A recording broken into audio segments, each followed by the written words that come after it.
All right, we're all in here. We're all in here, Mr. Redding. We got you here. He's on mute already. Well, I've been coughing a lot, so I'm trying not to. Hey guys, listen, welcome to the show tonight. Look, I think this one's going to be a banger because this dude down here is one of my favorite people in the world. And we got a lot to talk about. We're going to talk about his new show. We're going to talk about his kind of path through the industry to being where he is now. And then at the end of the video, I'm going to put him on the hot spot with some questions about his other primary job, because like anybody that makes it in this industry, you got 17 jobs, and one of his jobs is brand manager for Jackson Kayak. And I've been twisting his arm to get some intel out of him, and he's been giving me the Heisman up until now, but we finally got him nailed down on the show. He's been running around like a chicken with his head cut off, road trip anglering all over the place. We'll get into that. But Jameson, welcome to the show, man. Thanks for having me, man. I appreciate the intro. Yeah, no problem, dude. So look, let's just jump right into the discussion. I'm going to set the table for you, and then I'm going to back out and let you talk about where you're at right now and your space in the kayak fishing world.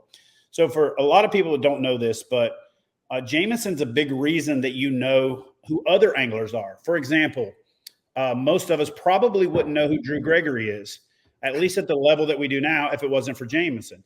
You can either thank him for that or you can blame him. I'll leave that up to you. And a lot of you guys wouldn't know who I am if it wasn't for Jameson. And again, you can either thank him for that or you can blame him, because in a lot of the videos, and especially in the early seasons, Jameson was a videographer for Heliconia, shot a lot of content with me. We fished together quite a bit. Actually, he watched me fish through a lens more than he actually got to fish.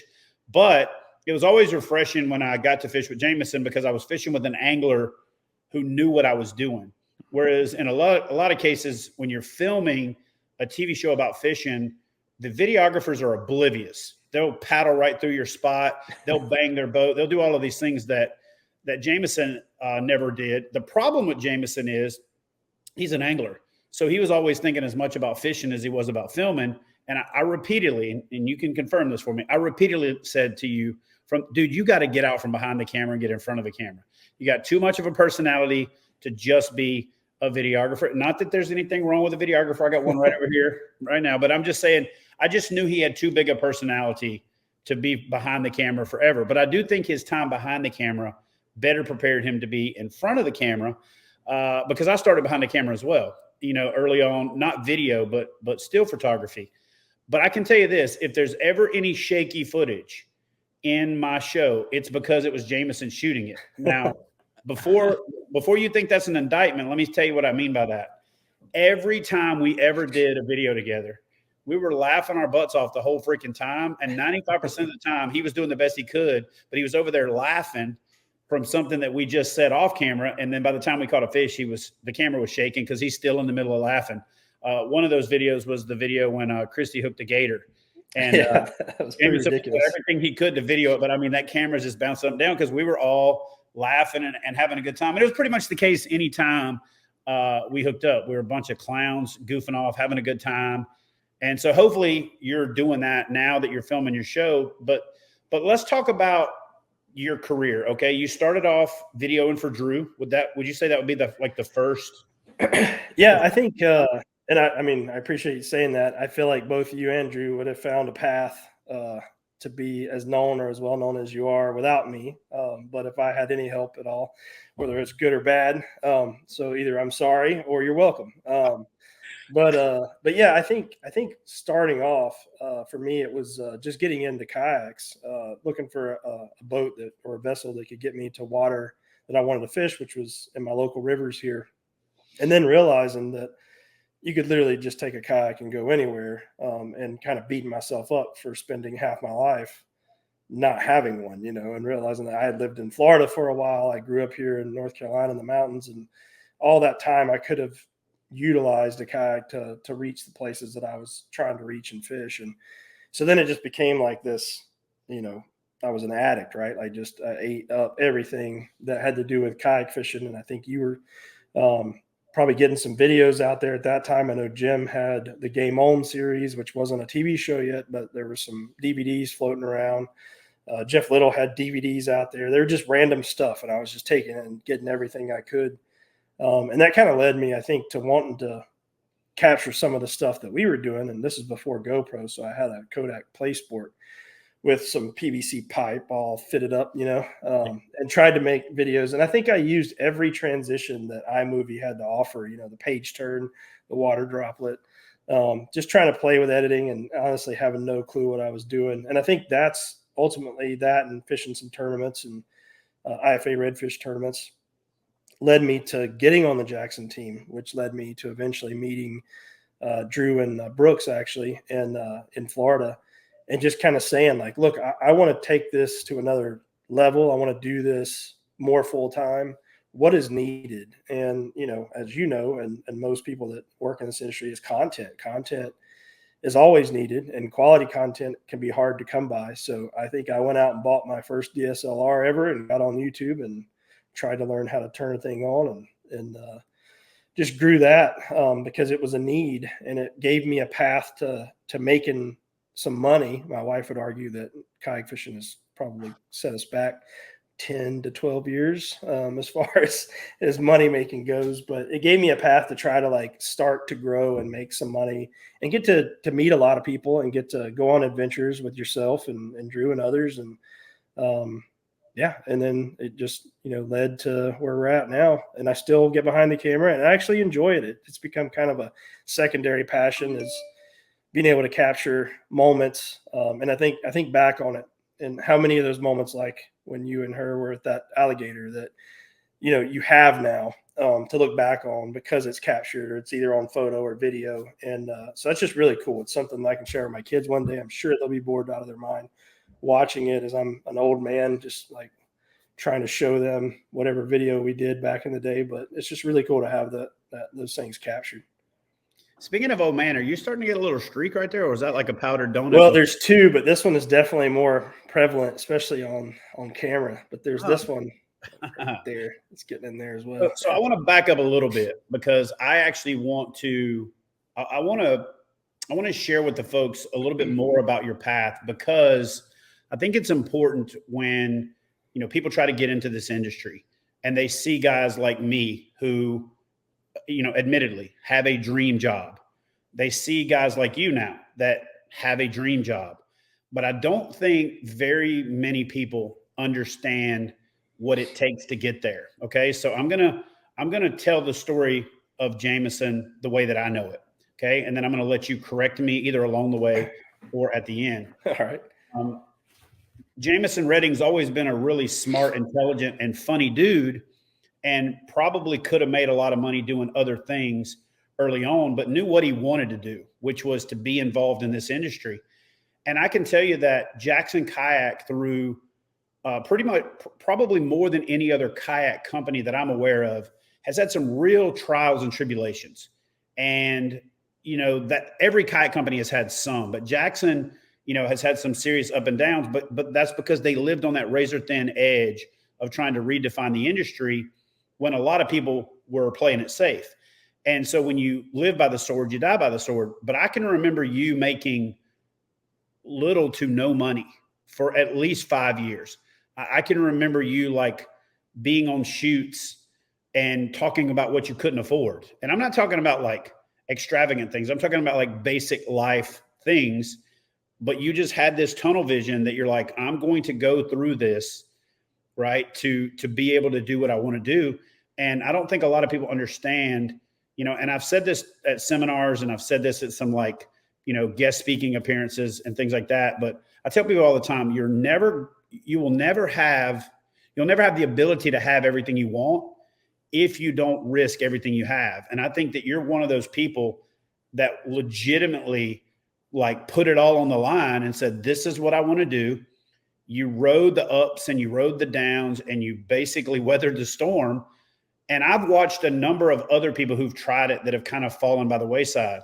And we've talked off camera about this. We've talked in person about this. We've sat around campfires. We've shared a bourbon, but I've literally been like, dude, you've got to be the guy. You've got to become one of the faces of this sport. And so it's awesome that you're stepping out there and doing it.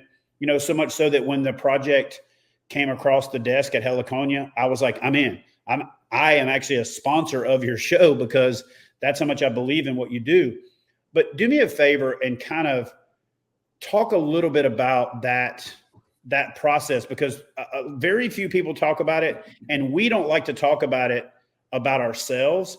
But I think it's important for folks out there that see the polished, finished, sizzle reel, or the cool hooky intro, or the wrapped truck, or the nice rods and all that stuff, and think that that's just the way that it was. So talk about that a little bit, man, because your struggle was real. You know what I mean? Yeah. I can't to talk about it. It's not just my struggle, right? It was my family's struggle too. I was lucky in the sense that my wife had just, and we joke about this now, but I told her when she was in nursing school that when she graduated nursing school that I was going to quit my good job, which my dad owns a fence company, and I've also owned a flooring business in my past, but I was helping my dad manage his fence company, which was a good job, and had plenty of job security and company truck and cell phone, all the good stuff, right? And quit all that and told my wife, when you get your nursing degree, I'm gonna quit and go fishing. I think it was 2 days after she took her job doing that I actually did just that. And I don't know if I knew for sure that I was going to do it when I first told her that, but the joke became a reality. And she was an LPN, and then also still trying to go get her RN at the time. So yeah, I mean, there were trips that I lost money for sure. Like we racked up credit card debt and stuff. So I don't want to discourage people from doing it, but you're right. I mean, it was an addiction. It is an addiction. It's a passion, and that there's a way, like you can see it. It's just like, how do you reach out and touch it? And a lot of it just comes with being there and making yourself available. And I think that's what I tried to do. And I made some decisions, like not many, but I made some bad decisions along the way, and, partnered up with maybe the wrong brand or the wrong company and had to, pull out and change. And I haven't had to do that a lot. Luckily, I've been very blessed by getting introduced to people like yourself that then introduced me to the right brands and helped guide me a little bit. And, I have a lot of people to thank for that. And so, but yeah, I remember specifically one trip. I had a camper that I bought. This is back when I was doing some stuff with Yak Angler. For those of you that remember how big that website was back in the day, and they ran the boondoggles, and I was doing Yak Anglers inside and out. And so what we were doing was kind of similar to what I'm trying to do now with the road trip angler. I had a truck and a camper and I would travel to these different events and just try to show, hey, this is what the kayak fishing community is doing in this area with those shows. And one trip, I got an oil change out on the road, and they left the oil cap off. And so I blew most of the oil out of my truck. I had 3 flat tires on the camper on that same trip, and I got rear-ended by a guy that had no insurance. And and that all happened right after getting broken into on my back door at a hotel. Like I left, I think Surf Expo down in Orlando, left. And so I had just got my door fixed and my window replaced, because they didn't just crack the window. They had to like pry on the door for some reason, and they never even got in the truck. But it was just enough to be under, your insurance deductible. So, I'm just stacking up cost on that trip. And I remember I was on the road, and my wife called, and she's like, you just gotta, maybe it's time to hang it up, because, we just, bled money for like 2 straight weeks there. And I remember thinking like, no, this is the time that you have to like put all that, like push through this. Like it can't always be just like when you go fishing, like you might go 5 times and it just sucks and you don't catch fish. And you're like, why am I doing this? Like it's cold or whatever, and I'm just not getting bit. And you're like, you know what? If I keep coming back, they have to eat at some point. Like they will eat, and it's going to be an epic day. But if I don't go, then I'm going to miss that chance. And it's kind of the same thing, I think, with what we do is like you just keep pushing, and then you finally kind of get there, and you look back, and you look back and you really remember those moments, but you remember them because it shows you like why it was all worth it. You know what I mean? So, yeah, it's a struggle. I think anything is, if you're going to take a risk and go out and do something that you're passionate about versus something that may be the lucrative choice, or, you see, people going to get good jobs or whatever and going to school. But when you're passionate about it, I think it's different, and you're willing to work a little bit harder and put up with some things that you probably wouldn't put up with in a normal situation. I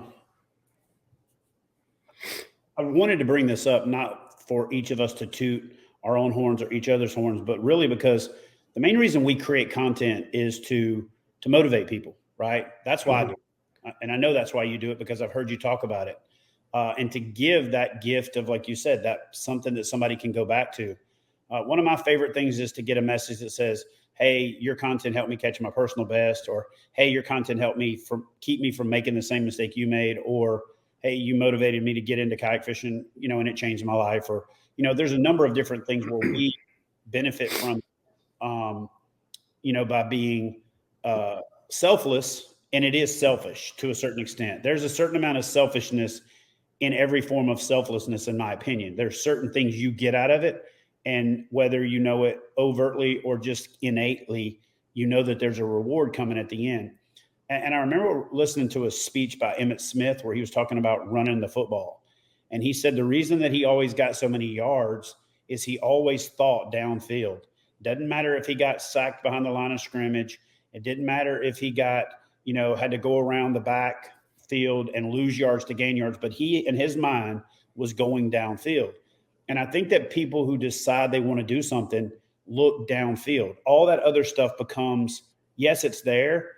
But I'm going to ask you this question because this is something that happened to me somewhere in the era of the haters. When the haters start to kind of come to the forefront, it really flipped a switch in me where every failure, every hater, everything wasn't no longer a setback.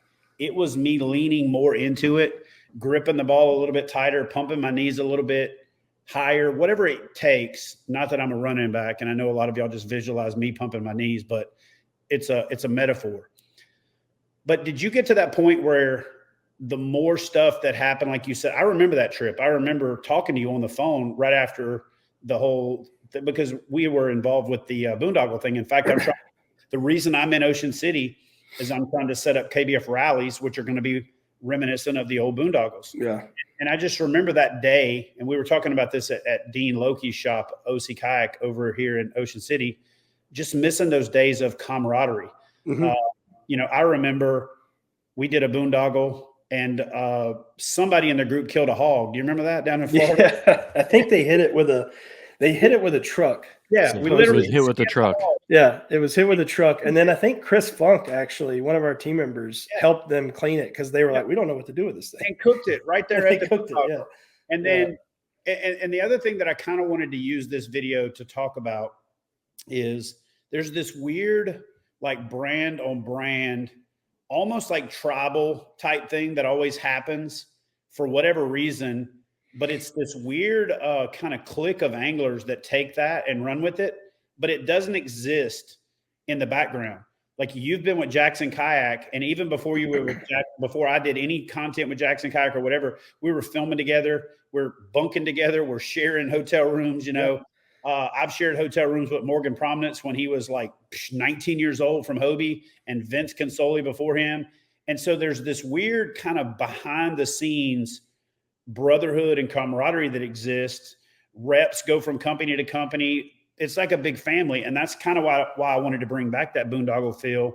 And we're going to be working towards that. I actually forgot about the inside out portion of what you did, but I remember the yak angler thing, and I was going to bring that up a little bit later, in the conversation. But what it really says to you is you are looking for a path, and no matter what didn't work out, you just kind of lateraled or head downfield, or if you had to back around, you just knew where you wanted to go. And we have similar stories, even though we took different paths. I had a really cushy job in the military by the time I decided to retire. I was over the hump. I had worked hard when I was younger. When I was enlisted, I had really busted my butt to promote. I'd gotten commissioned. I had gotten a couple promotions, and then I was facing another promotion that I ultimately turned down and walked away from my military career to go to 30 years, which would be like would have been this September that just passed. And I would have never had to really work again, because a lot of people don't realize this, but when you go from 20 years to 30 years, your pay like over doubles, because even though you only go from 50% to 75%, you've also probably picked up 2 more promotions. So it's 75% of a bigger number, right? And so I would be set right now. But I remember getting out, and you can remember some of these old days because you were shooting with me when I was doing it.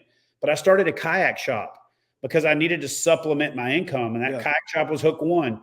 And I was in that thing 20 hours a day, some days 21, 22 hours a day, and was opening the door, still there doing inventory or packing orders or whatever. My son and I both slept on hammocks strung between the poles in the shop or air mattresses on the floor. But we just did whatever we had to do to make it happen. And I remember you having that aluminum, that toy hauler, toy hauler that was hot as the surface of hell in the summertime. You were throwing that thing all over the place just because that was the only thing that was cost effective for you to live on the road and do the things that you needed to do. And you know what? It wasn't cost effective. I had a 20-year loan to make that work. And, that's one of the things that you had to do to afford it. Yeah. You make decisions that aren't always, luckily that one held its value. I'm kind of glancing over and reading the comments, and it's interesting because, I don't know everybody personally that's commenting, and there's some back and forth. And one of the guys here is talking about, coming from opportunity, or maybe even knowing someone. Now, don't get me wrong, I grew up in a great family and have had tons of opportunities in my life. But when it comes to kayak fishing, I didn't know anybody. I bought a kayak at a kayak shop that was local, and they're not even a really big kayak shop. They sell bicycles and happen to carry Wilderness Systems kayaks as well.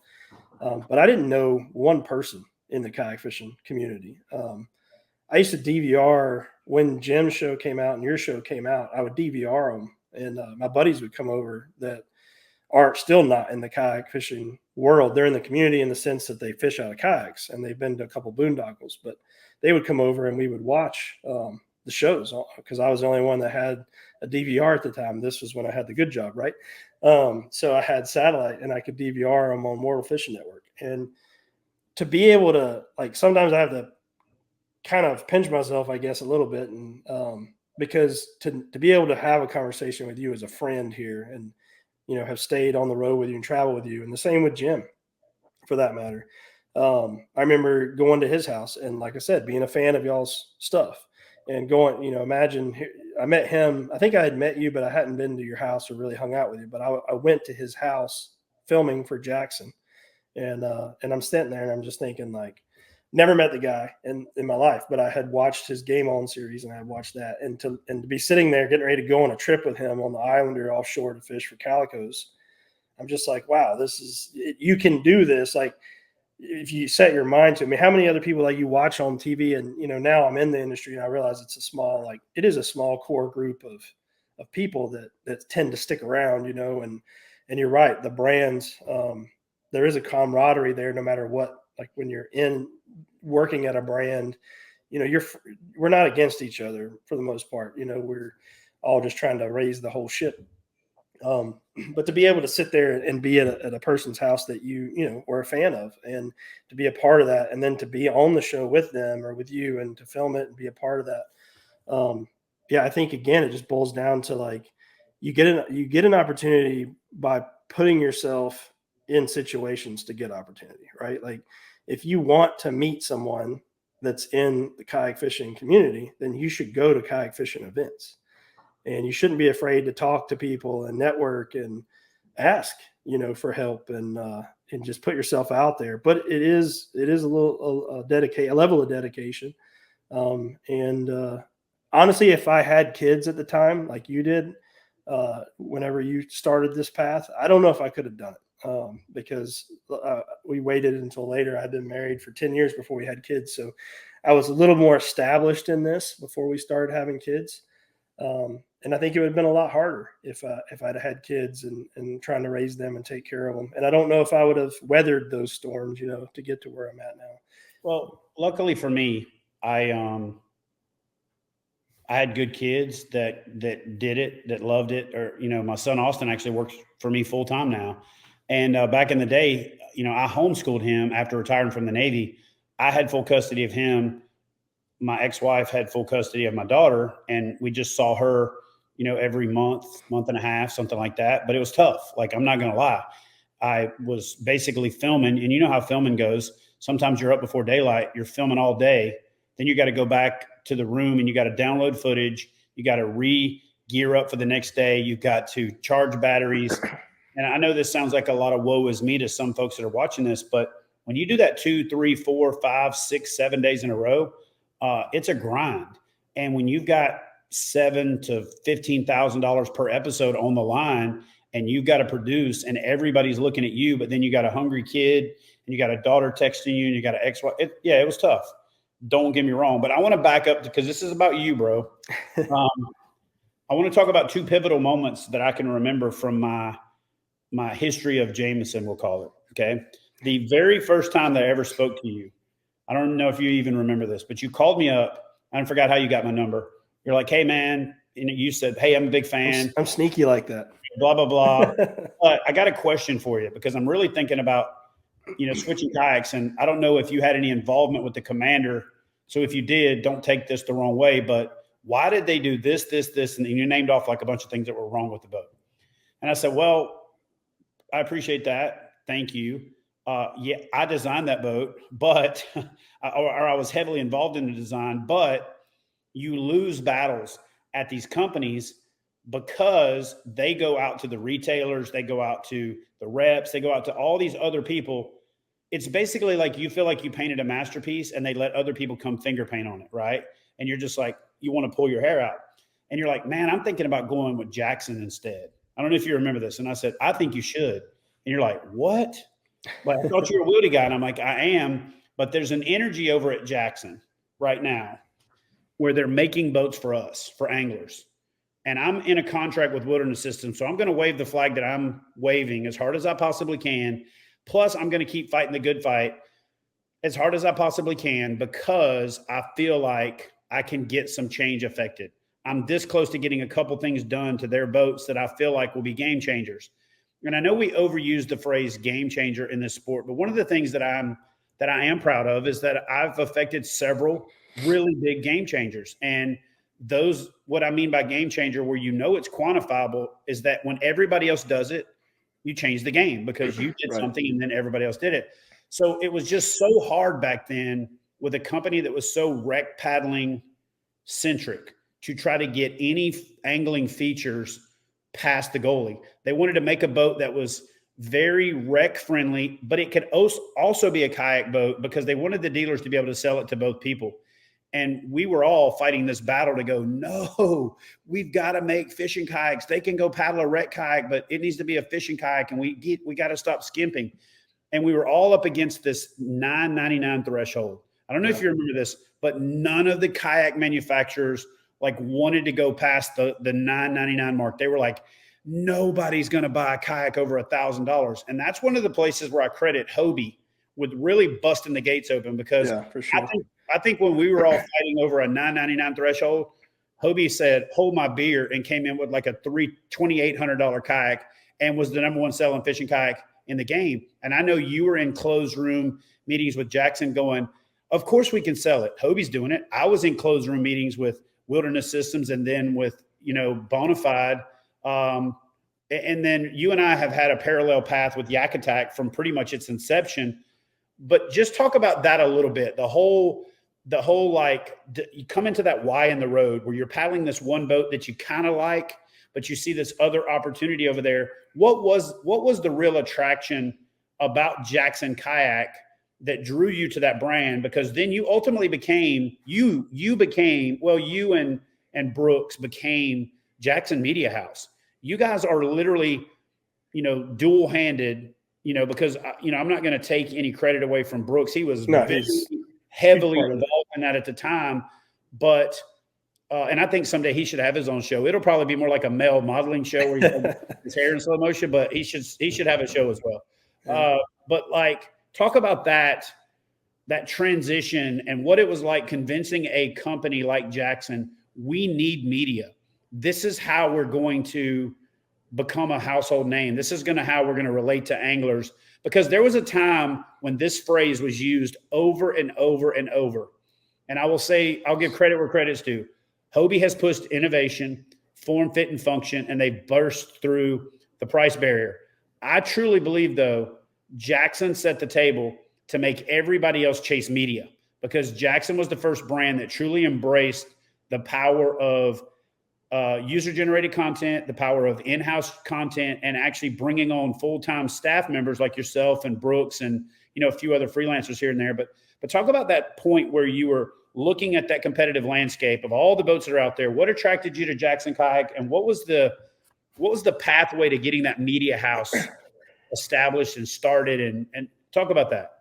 Yeah. So definitely, I do remember that conversation with you. And part of that was me buying the wrong boat for what I was currently using it for. And I think this happens every day, that no kayak is perfect for every situation, right? There's a lot of kayaks that do well in a lot of situations, but they may not be the best kayak. Like if you're only an offshore fisherman, there's probably a few options for you that are better than every other option out there. If you're only a river fisherman, I at the time was mostly a river fisherman. And when I say river, I'm not talking about wide, slow moving, calm rivers. I have the new river here in my backyard, and it's full of rocks and shoals. And while they're not huge rapids, I mean, you take a few waves over the bow of an open cockpit boat and you start to fill it with water. And there was multiple times I had to drag this boat out of the water with help to get the water out, to the point where I put a drain plug in the bottom of that boat. I actually drilled a hole in it, put a drain plug in it. But again, it was me sitting there Googling like river fishing kayak, all this stuff, just trying to get as much data. And that was at the same time that here comes this relatively unknown in fishing for sure, brand, Jackson Kayak, who was leading the whitewater community, that they were teaming up with Drew and they were going to make this river boat. And I didn't know who Drew was at the time. That's when I found out who Drew was, because I'm like, well, who's Drew? Google that. And he had this website, River Bassin or whatever. And so it just started to make sense, right? Like, here's a company that makes whitewater boats designed to handle whitewater. While I'm not fishing in that level of whitewater, I'm in whitewater, and they're going to team up with a guy that spent the last decade of his life or more fishing rivers. And so, I mean, it was just like, okay, let me see what this is about. And I think that is part of what led me to buying that first Jackson, fully intending on having that Coosa as my river boat and having that Commander as my flatwater boat. And then I think that's probably about the time that I started talking with you and was looking to join a team or try to take it to the next level. And I actually ended up buying the Cuda when it came out. And then I worked with a local dealer that also sold Hobie. So I had access to Hobie's PA. The PA had just come out. And I remember going to this and making this decision at a tournament. I was at the national championship for the IFA in Louisiana. And I had the Hobie PA 14. They didn't have the 12 back then. So it was just the Hobie PA and just the Cuda. They didn't have the Cuda 14 and Cuda 12. And I made the decision to take the Cuda. I mean, literally on my truck, I had both kayaks. And because GOPC, one of our dealers, had loaned me the Pro Angler, and I had my personal Cuda. And I just, for whatever reason, I'm like, you know what? I want to paddle. So I paddled. And I ended up taking fourth in that event, which was pretty good. But more than that, I got two of my biggest redfish I had ever caught on that trip and sight casted on both. And so these pictures were just giant redfish. And that's kind of what I used to like put my application in, to get on the team, was like, here's an awesome redfish picture. And I also just had that really good win on a national level with some of the greatest anglers. And so a lot of that was luck and timing. And just, thinking back, if I had done that in the PA, first of all, would I have done it? And second of all, it wouldn't have helped me get on with Jackson. Right.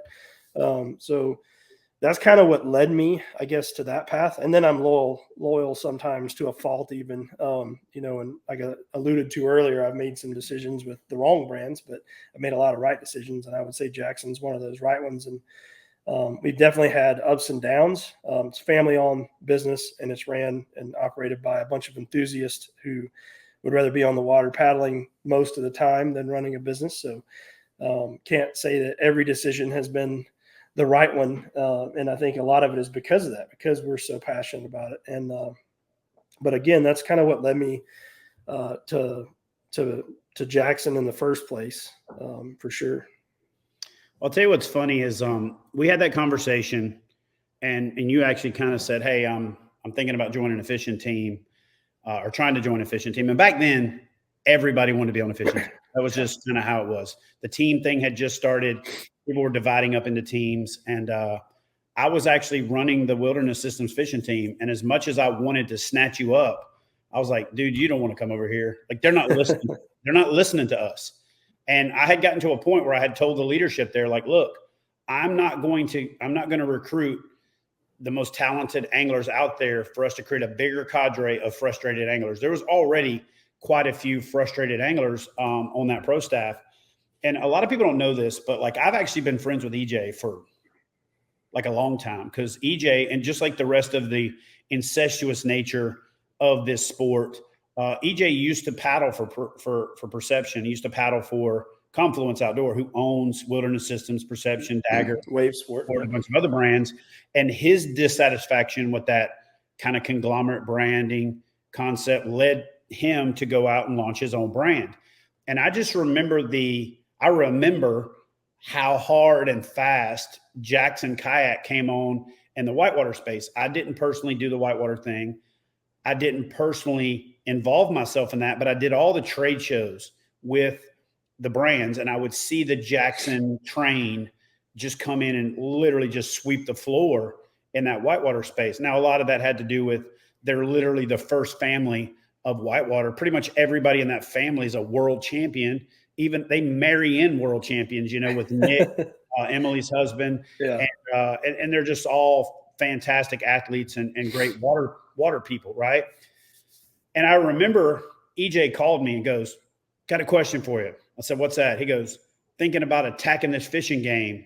You in?" I'm like, "Dude, I'm under a contract right now." He's like, "All right, I got a short list of people. I'm going to throw them at you. Just say yes or no." And he rattled off like 5 or 6 people. This is pre-Drew, so this sets the table for what I'm about to talk about. I'm like, yes, no, yes. And it was mostly yes. There was one no in there. That person's actually not even in kayak fishing anymore. I thought they were in it for the wrong reasons. It was more of a jersey, look at me, ooh. And if it didn't work out, I knew that person would be gone. Used to be a really big blowhard at all the boondoggles, and now is not, like I said, not even in kayak fishing anymore. But in the tier 2, kind of the second phase of when Jackson was shifting gears and really doubling down on grabbing team members, EJ calls me. "Hey, what do you know about this Jameson dude?" I said, "The best team member you'll have, hands down." Why is that? Integrity. The dude knows his stuff. He's asking all the right questions, but more importantly, he understands the value of media, the value of promotion, the value of validity. You as a brand are trying to establish yourself by saying, "We do this." And that really was the separator from Jackson in its heyday. And I'm not saying Jackson's past its heyday, but I think everybody really knows what I'm talking about. You know what I'm talking about as well. Yeah, we've had challenges, and we're working hard to overcome them. Before the challenges happened and all that, which happens with every company, like you said, especially with an enthusiast ran company, because you're at a warehouse and you're at a factory wanting to be doing it instead of standing there over a mold, right? Just like I did when I owned a kayak shop. Ultimately, the reason I sold that kayak shop is I just got sick of being inside, talking about being outside, when I got in the outdoor industry to be outside. But I remember the day that EJ called me. Hey, and he usually texts me instead of calling, because a lot of people don't know this, but EJ is deaf. So he has to have, or pretty dang close to deaf. So he either has to read lips or he has to use a machine that helps him with hearing. So he doesn't really like to talk on the phone. And if you ever meet AJ in person and he's talking real loud in your face and he's looking dead at you, he's not being disrespectful. He just has a hearing issue. And so I just remember he called me and he's yelling, "Hey, what do you know about this guy?" And I'm thinking, what is wrong with you, dude? And I knew him, in person. And I think he's going to be one of the best team members you could ever add, blah, blah, blah. And I think at that time it was either very closely or you and Brooks were kind of like a package deal. You know what I'm saying? Yeah, we started working together, and that's the second part of your question earlier. I think at some point, and so I started off kind of working with Drew directly, and we were trying to do the river bassin, and he was trying to launch his project, Hooked on Wild Waters, and I was doing some filming with Brooks, and Brooks and I were working with that, both river basset and that. And also at the time we were doing some college kayak fishing. There's a lot of things that, again, trying to do a lot of great ideas, and it's just hard, as you know, to have your hand in so many things. But at some point I made the decision, like, and I didn't know how it was going to affect my relationship at Jackson, but I just knew I wanted to do something different than just those projects. And that's kind of when it started, like, hey, Jackson was like, no, we want you to stay. We want you to, kind of figure it out. And so there's a little bit of time, like, what is my role here? What am I doing? And again, it came back to the content thing was missing. And I knew that both Brooks and I had a little bit of passion for capturing good photos and capturing video content. And we were figuring out the editing thing. And so I kind of just pitched it with James, who was our marketing director at the time. Hey, give us a small budget. Let us go team up with some team members in different areas with a dealer maybe. And again, kind of what we're doing now with Road Trip Angler, but just, we got cameras. Let us go there. Let us buy 1 meal, camp, whatever, for the team, and make a small little hangout, and we'll just capture content, and we'll come back with some lifestyle or, whatever type video. We'll come back with, if we're launching a new product, we'll use this as a place. That's why you see all of our majority of our walkthrough videos are always like on location, right? We're not in a room. We're like outside, because we're literally camping, and we're like, all right, let's set the boat up and do a walkthrough. And then why we try to, utilize our team and work with our team so much to get that content. And so that's kind of where that started was, I think authentic content with the people that are real users of a product carries so much more weight than some paid actor or whatever. And maybe it's different when we're talking about, commodity products like Coca-Cola or whatever. But when you see someone paddling a kayak and they're in this shiny commercial and they don't have their PFD properly fitted and their paddles upside down, you're like, yeah, that's a paid actor. And I mean, I can't tell you, like, I've walked through airports and seen people, fishing in a picture. It's like, travel here, and the reels are upside down. It's like, who? Like, or the plastic still on the handle. Yeah, I'm like, I don't. There's a disconnect, because it's not the real users capturing the content, obviously, or they would have known better. And it's obviously not real, enthusiasts or anglers or whatever it is that you're, skiing. It could be any sport for that matter. This happens in any sport like that. So I think the authenticity of having the real people that are really doing this sport in front of the camera, and then the real people behind the camera that understand, as you mentioned earlier, like knowing where the fish is going to jump at, knowing where the person's going to cast at, and being able to set up for those shots without affecting it. And I'm sure it goes the same way for hunting and, any other sport where you kind of have to be out of the way. And I think that's what helped us. It looked good. I look at it now and I critique it, right? Like, I'm like, wow, that was terrible. I can't believe we put that out. But I think that because it had that, these are real people that you can connect with that really do this as a sport and as their passion, that people understood that and connected to it. And it's the same way now when talking about the YouTube channels that do well, like yours or Fluke Masters. It's because you guys are authentic, and that's you, and people, you're not putting on a show for your audience. That's really who you are. Anyway, I think that's what really led, to the whole JK Media House thing, and to us kind of having that foothold or whatever. And listen, like you were talking about earlier, while I was doing that, I remember being with you and Luther with the prototype or pre-production, whatever, Bonafides, right? Like, right. So like we really were doing that. And then I think Luther helped fly some drives for us from that trip to Outdoor Retailer. Like we're all trying to like raise the ship, right? Back then, and still are. So I'm going to take a couple of pivotal points that I feel like happened in kayak fishing history that a lot of people are not really aware of. I could not get Wilderness Systems at the time to do those authentic photos like you talked about. Everything needed to be staged. They always wanted the kayak to be quartering away, one paddle blade up, the shot from behind. And the idea was, look where this kayak can take you. I'm like, yeah, that sounds good. They didn't want fish pictures. They didn't want any of that. And I remember, and a lot of people are going to go, what? Because I don't know that I've probably alluded to this publicly, but I actually went out and did a photo shoot with Marty Mood. And I was the photographer. and I shot a bunch of photos for Marty Mood, and they came out really good. He was catching fish. He had big fish. Had a picture of his daughter standing in the back of his kayak, fishing back to back with him. He's looking over his shoulder, smiling. And I took that day, or it was like 2 days, and I actually just paddled around taking pictures of him and his daughter. And I was working for Wilderness Systems, and I sent all those photos to Hobie. I said, Hobie's leading the way. Hobie's kicking everybody's butt. If I can get Hobie to do this, then I can convince everybody else to do it. So I remember I sent all those photos to Hobie and said, feel free to use those for anything you want. And I think, if I'm not wrong, I think there was 5 or 6 photos in their catalog. And I went to ICAST that year, and like 3 of their 5 or 6 back panel, like, 10 foot tall by 20 foot wide shots were my shots. And I was like, ugh. And then I went to the Jackson area, because Jackson had gotten a booth that year.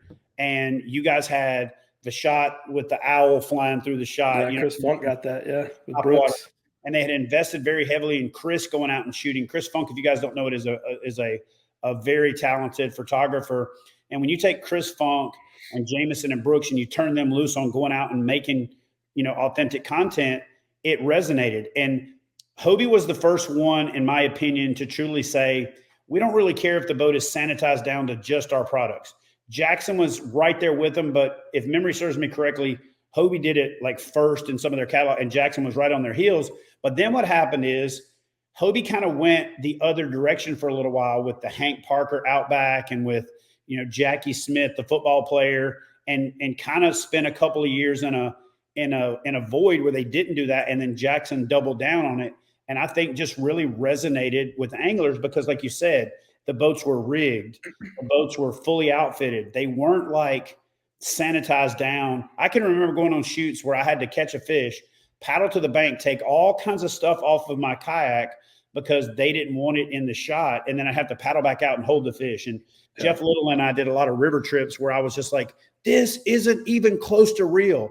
This is, but it's like the stickers. Like, I mean, who doesn't put stickers all over their boats? We do it because we're sponsored. But before I was sponsored, everybody had stickers on my boat. That's what fishermen are, not just kayak fishermen. But if you go, I was in Ocean City today driving down the parking lot, and every back windshield of every truck, we're like fishing hippies. If you ever look at a hippie's van, they got stickers of all the places that they've been, everything they believe in, every little cute saying that they can come up with for whatever they believe. And then we do the same thing. We represent who we are through stickers. And that was another one. Jackson would allow stickers to be on the boat in shots where not only would I try to slide a sticker shot in, but literally Wilderness Systems would reject them and say, Photoshop out that sticker and then send it back to me. So not only did I have the pain of not being able to get the shot past the goalie, but I had to go in and Photoshop out the logo myself and give it back to him. So I can say this. I do believe that you are part of a redefining era in kayak fishing. And I know that you are looking forward at guys like myself and Drew and Jim and all that. But you got to realize there's a whole generation of kayak anglers behind you that are looking at you the exact same way. And that's why you're starting to get that little stripe. That's what it is. So we got a few more minutes. I want you to talk specifically about Road Trip Angler, and then I'm going to put you on the clock for 5 minutes at the end of the show where I'm going to put you on the hot seat about some of the stuff that we've talked about off the air and literally just kind of talk about it right here in front of God and everybody and give you the opportunity to talk about where Jackson Kayak is going with one of its boats. Okay, so talk to us about Road Trip Angler specifically. All right, so what's next? That kind of thing. Well, again, it's as we've talked tonight, Road Trip Angler has kind of spawned off of what we've done with Yak Anglers Inside and Out, back with JK Media House, where it's like, let's go to where these anglers are, let's go to where these regional places are, and let's just have a good time and showcase that region, that area. And a lot of them, like this year, I had been to a couple of them before, but Delaware and Oklahoma, and really where we fished in Corpus Christi, I've been to Texas before, but 3 of the 4 locations I had never wet a line.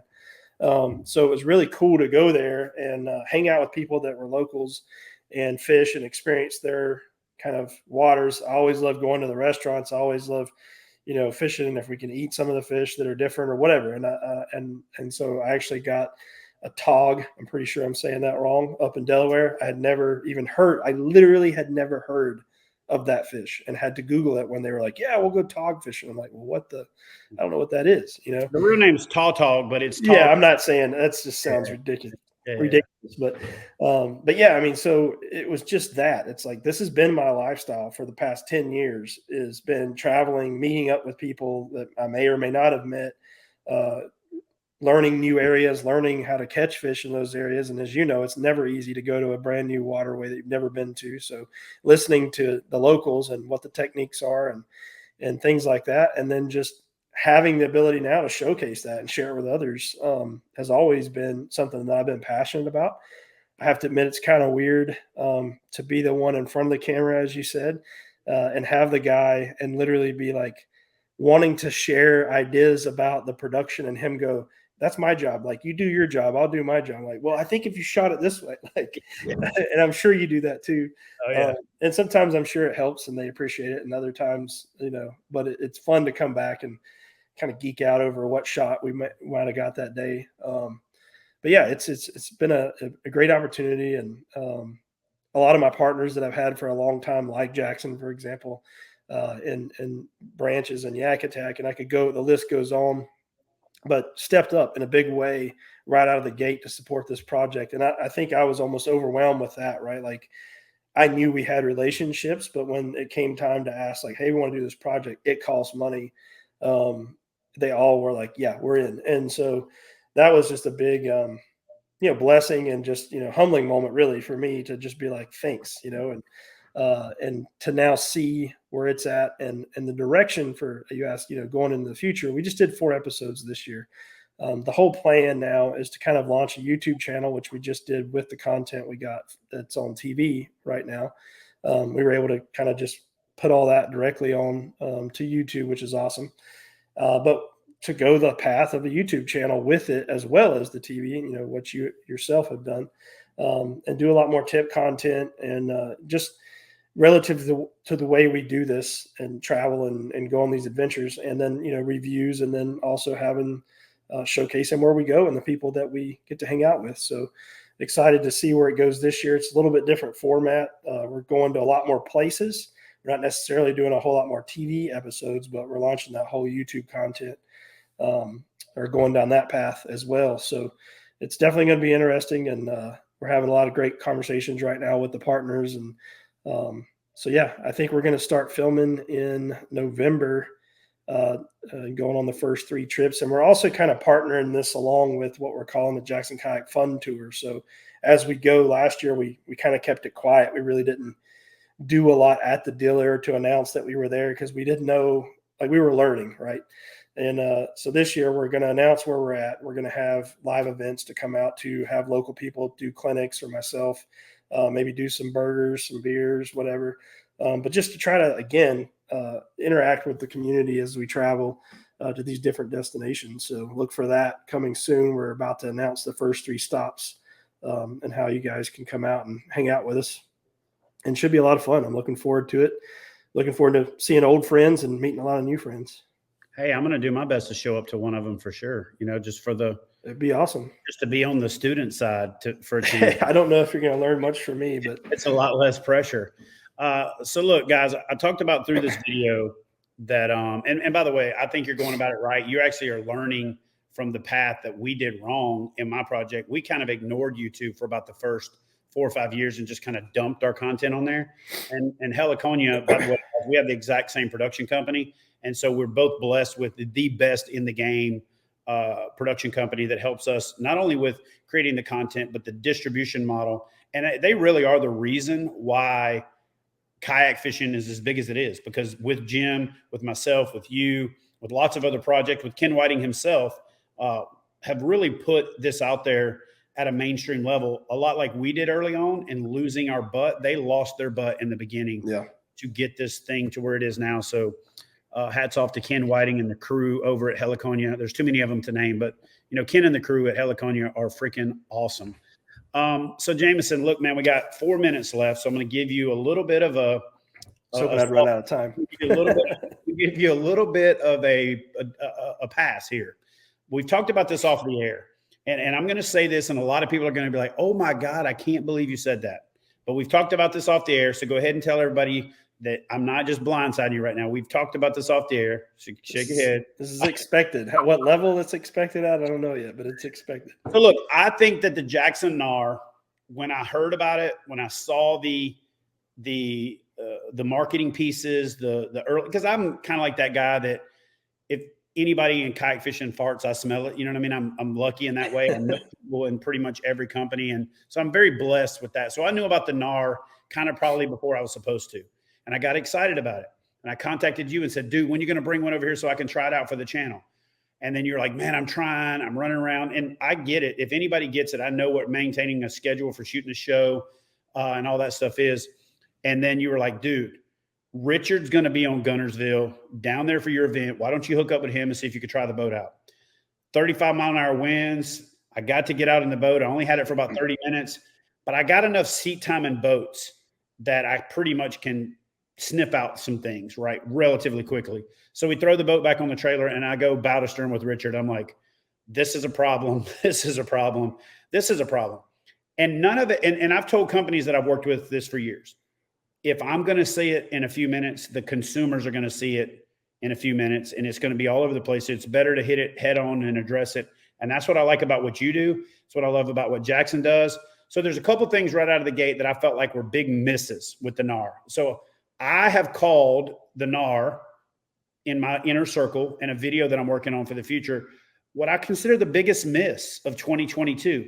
Now, it has to have potential to be a miss. So I hope that people understand that this is a compliment and a criticism all rolled into one, because if it was a boat that didn't have any anticipation, if it wasn't a player for boat of the year, it couldn't be biggest miss, right? So I feel like contextually, it's the best platform evolution that we've seen in a long time. I think Jackson kind of screwed up by getting rid of other boats at the same time and going all in on that boat with some unproven things like, you know, we've talked about offline, the deck flexing a little bit, the paddle, you know, geometry not being quite what I think it should be, whether it's the seat height or the pedal length or things like that. But take the rest of the time here and talk about the Jackson NAR and talk about like what changes are coming for the folks out there that may have heard the rumor mills or saw the negative Facebook posts or whatever. Because again, there's very few of them that I disagree with. Right. And I've said them in my review videos. I've given this information to Jackson. So it's not like I take the product and run over to a corner and then come out and scream something that I didn't share directly. But talk to us about the Jackson NAR and kind of where you guys are at with that project. Yeah. So, I mean, the NAR is a huge project that we've worked on for a long time. And I would say even how we came up with the concept of what that boat should be was different than anything we had done before. We worked with team and tried to ask like, what all would you want in this boat that we were coming out with? But we also want it to be a high performing hull shape. And when I say that, like, I think people have noticed that have tried it, is very fast. It's quicker than other boats of its size. Right. But there's challenges to that, right? I mean, there's timing. And to answer your point about why other boats have left, it's very hard as a small company. We are a small company compared to the Confluences who are now owned by Pelican and other brands that have these big conglomerates behind them. Hobie is still independently owned, but they're still huge in comparison to us being as big as they are with other things than kayaks, right? So you can't sell everything. There's only so much oven time, right? So that's part of it. Is there's only so many molds and there's only so much time that they can spend in the oven in a day. And also people don't like, there are boats that I love. I love the Kilroy. I love the Kraken. There's boats that I love that just didn't sell enough to justify that mold or the oven time. It doesn't mean that we might not see boats come back around as limited runs or whatever. So it's always a hard decision to take a boat out of the line, believe me. And we had to make some hard decisions over the last couple of years because, number one, everything we could make at one point during COVID was sold. So there literally was not enough oven time, and we were having to decide which boats not to make. And it honestly all comes down to how many boats are sold each year. So if they don't capacity, we can just wrap it's that capacity. all. And if you're only selling a couple hundred of one model or whatever, it just doesn't make sense to give that boat oven time when you know you can sell more of another model. But with the NAR specifically, there's a lot of different things coming together. we were redesigning the drive. And I think that took a lot of money and effort and just, I mean, we all know that I think our drive is innovative with the kick up fins, but it's not been in the past the most reliable. Some of them have been great, but we've had drive issues. It's weird. Like I've gotten ones that you can't break and then other ones fail. So we knew we had to come to the table. If we were ever going to do another pedal boat, it had to have a new drive. And that took a lot of effort. And, we had to find the right person to help us with that. But we wanted to maintain what we thought was an innovative idea, like being able to be durable and hit stuff and kick up. So that was one aspect of it. The next thing was we wanted to really answer to a lot of what anglers are doing now, which put motors on their boats and so forth and so on. And you have limitations as a brand, right? We have a seat that we have to work with on most of our boats. We have things that we have to work with on most of our boats. And so when I say all this, I think that I personally, and I know most of us at Jackson, take every comment that we read, positive or negative, to heart at Jackson. I've taken your words all the way to the top. I've taken, there's people that I'm reading right now in this chat that I know have made comments or had issues or whatever. And we do everything we can to try to fulfill or make those things as right as we can. But we also look at what can we do in the future to continually improve this product? And the NAR is no different. And the flexing in the deck thing right off the bat, there's things when you test 4 or 5 boats, and those 4 or 5 boats are built, kind of individually by hand, and you're looking at them. And then when you go to production with a boat, that's not always the same situation. The oven temperatures are different. It might be a hot oven versus we started out with a cold oven or whatever, and plastic ends up in different places. And so right off the bat, we knew that we needed to do something because we saw what people were saying about the floor flex. And so we just actually sourced and tested foam blocks for people that already own a NAR. And we actually just rolled it out. And I can actually give you guys the link, but I went to all the user groups and I dropped the link there where you can actually go on the website, you fill out a form, here's a serial number, here's my address, and we ship you those foam blocks, and there's a video on how to install them. And I hope that proves that we are taking these things to heart, and we are really trying to do everything that we can to support our users and our owners out there. And that was a big one. Hey, you said the floor flex, there's something that we can do to fix that. Let's get the fix to you as quickly as we can. And I know it seems like it took a long time, but there's a lot to it. Getting the right foam and testing it and getting it cut. Believe it or not, the cut that's on that foam is very hard to do in-house. So we're having to get it done outside because of the chamfer that you have on the bottom of the boat. But that being said, also for 2023, we'll be rolling out a few other changes, and they're small, but they're just changes that will help stiffen that deck area, help, basically make the boat more durable and more rigid to stand on.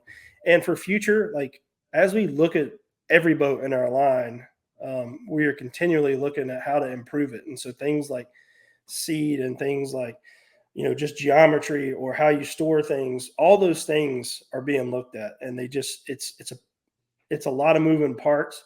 But I would say that as we look at those things, we also try to look at what can we do to make it where it's retrofittable, because we don't want people, like even our drive, and I know it's not cheap, but we wanted to make it to where if you had an FD and you were like, hey, I like this boat, but the drive is not durable, you can upgrade, to the drive without having to go out and buy a full new kayak. And so we do think about those things, and, we don't always get it right. And I know there are things that I will always want to go back and change about the NAR. And I think we can change most of those things. But you learn. And I think when we launch boats in the future, we'll continue to hopefully get better at it and make better decisions. But yeah, all I can say is that we do listen, and I hope it's evident that we listen and we try to take care of our customers. And we'll be continuing to improve that platform specifically, because I think it's a platform that can be around in our line for a very long time, and solve some or fill some needs for people for sure. All right. So now that I put you on the hot seat and you responded, let me finish this thing off with a really big positive exclamation point. Not only did Jackson respond, to everything that I said in my feedback and that most people have said in their feedback. There were some other things that I didn't share publicly. For example, I've been a very big advocate for writing the weight capacities across the industry. And I remember I called you and was like, dude, this weight capacity is off. And you're like, we'll fix it. What do you, and I'm like, I don't want to tell you what I think. I want you guys to fix it. And I think it was 3 days. And you were like, we adjusted the capacity. I've got to say, for the record, that has never happened in kayak fishing. No manufacturer has ever put out a boat and been willing to say, you know what? We're going to adjust the weight capacity from a safety standpoint, from a more conservative standpoint. I think that when you're trying to say how much the weight capacity is, you want to do the best you can to show the biggest number. But when it really comes down to it and you're looking at the performance after it's out there in real world conditions, again, I got to take my hat off to Jackson and to you personally, because you're the brand manager. You're the one that had to go in there like with your sword drawn and going, we've got to change this. And again, dude, like literally hats off to you. You actually went in there and fought to get something done that has actually never been done. And if somebody can correct me in the comment section and say, no, actually in 1987, so-and-so did this, and then I'll stand corrected. Yeah. But from my historical knowledge of kayak fishing, I've fought for it in the past and I've not even been able to get it done. When the Ride 135 came out, I told Wilderness Systems, this weight capacity is off by like 80 pounds, 90 pounds, 100 pounds. You guys are crazy. No. This other kayak is rated at this, so we needed it to be rated the same. And I'm like, what does that got to do with the actual capacity of the boat? But when I reached out to you, and you only, I didn't talk to anybody else, you were like, I'll take care of it, dude. And I'm not kidding you guys. It was 2 days later, you called me like, bro, we're making an update. We're making the change. You're right, blah, blah, blah. And it wasn't just me. There were other people out there saying it. No, for sure. And I mean, it's never something we wanted to do. I wouldn't say that we put that on there with the intent of anything other than we thought that's where it was. I mean, I had been testing it. I had been putting weight in it. And also, I think me and you have talked about this, and we are really trying to come up with the best way to do this. I mean, I like literally just a couple of weeks ago spent time on the water with a lot of other kayak brands and a whole bunch of sandbags because there is no consistent way to determine capacity in this space, right?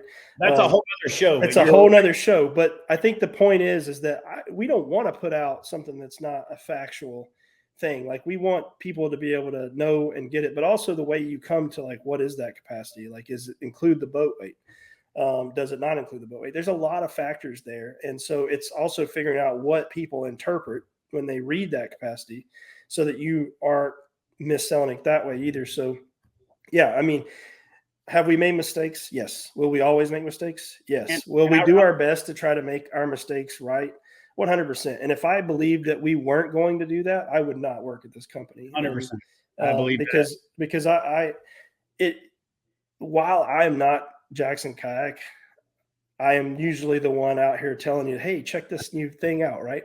Right. And I do, like, my personal boat right now on my truck that I'm using is my NAR, and I love it. And and I hope that, and I know other people do because I read the comments on the user groups, and it's not for everyone. And anything that people do find that we can tweak, we will look at tweaking and making a better product. And that goes across the board, man, for anything that we have. And, it is what it is. Like, I don't know how else to say it, but like, you move forward from your mistakes, you learn from them, you try to make a better product. And that's obviously, we want to sell boats. We would be not a very smart business if we were like, hey, who cares about what you guys think?